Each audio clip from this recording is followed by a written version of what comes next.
नमस्कार शिक्षक मित्रांनो, निपुण विद्यार्थी घडूया या मोहिमेअंतर्गत विद्यार्थ्यांनी अपेक्षित अध्ययन स्तर गाठावा यासाठी आपण विविध अध्ययन अनुभवांची निर्मिती करत असतो। त्या अनुषंगाने आज आपण 0 ते 99 पर्यंतच्या संख्यांचा वापर दैनंदिन परिस्थितीमध्ये करून बेरजेची शाब्दिक उदाहरणे अमूर्त पद्धतीने सोप्या आणि मजेशीर रीतीने कशी शिकवायची हे बघणार आहोत। असं दिसतं की मुले आकडेमोड अगदी सहज करतात, पण तेच गणित जेव्हा एखाद्या गोष्टीतून समोर येते तेव्हा मात्र ते गोंधळून जातात। खरं तर अडचण मुलांच्या गणिती कौशल्यात नसते, अडचण असते ती उदाहरणांची भाषा समजून घेण्यात। हे बघा, 23 + 14 हे गणित किती सोपे वाटते, मुले लगेच उत्तर देतील। पण तेच आकडे जेव्हा गोष्टीत येतात की राजूकडे 23 गोळ्या आहेत, त्याला अजून 14 गोळ्या मिळाल्या, आता राजूकडे किती गोळ्या झाल्या, तेव्हा मुलांना प्रश्न पडतो की आता काय करायचं। म्हणून एक सातत्यपूर्ण पद्धत शिकवणे खूप खूप महत्त्वाचे आहे। ही आहे ती 4 टप्प्यांची सोपी पद्धत। पहिला टप्पा उदाहरण समजून घेऊन वाचा। दुसरा टप्पा त्यातील महत्त्वाच्या संख्या ओळखा। तिसरा टप्पा नक्की कोणती क्रिया करायची ते ठरवा। चौथा आणि सगळ्यात महत्त्वाचा टप्पा उत्तर नेहमी पूर्ण वाक्यात सांगा। चला तर मग ही पद्धत आता काही उदाहरणांमधून कशी काम करते ते प्रत्यक्ष बघूया, म्हणजे चांगलं लक्षात येईल। सीमाकडे 45 फुले होती, तिला आणखी 24 फुले मिळाली। आता सीमाकडे एकूण किती फुले आहेत? तर पहिला टप्पा काय? उदाहरण समजून वाचणं। अच्छा, म्हणजे हे उदाहरण कोणाबद्दल आहे हे आपल्याला कळलं, हे उदाहरण फुलांबद्दल आहे। आता दुसरा टप्पा, महत्त्वाच्या संख्या आणि माहिती बाजूला काढायची।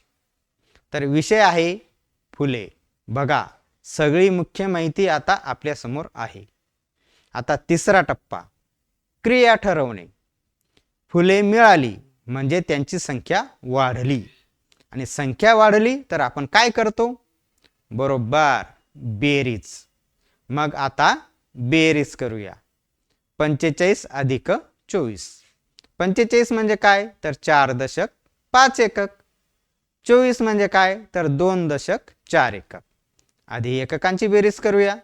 5 एकक आणि 4 एकक झाले 9 एकक। 4 दशक आणि 2 दशक झाले 6 दशक।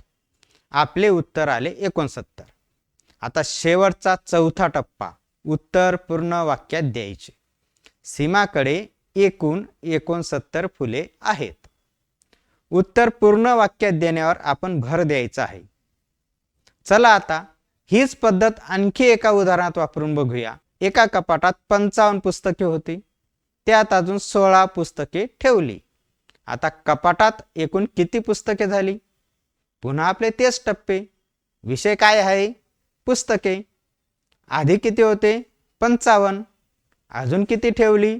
16। अजून पुस्तके ठेवली म्हणजे त्यांची संख्या वाढली, म्हणजे आपण बेरीज करणार आहोत। 55 + 16। आता आपण बेरीज सोडवूया। 55 म्हणजे काय? तर 5 दशक 5 एकक। 16 म्हणजे काय? तर 1 दशक 6 एकक। आधी एककांची बेरीज करूया। 5 एकक आणि 6 एकक किती झाले बरं? बरोबर, 1 दशक 1 एकक।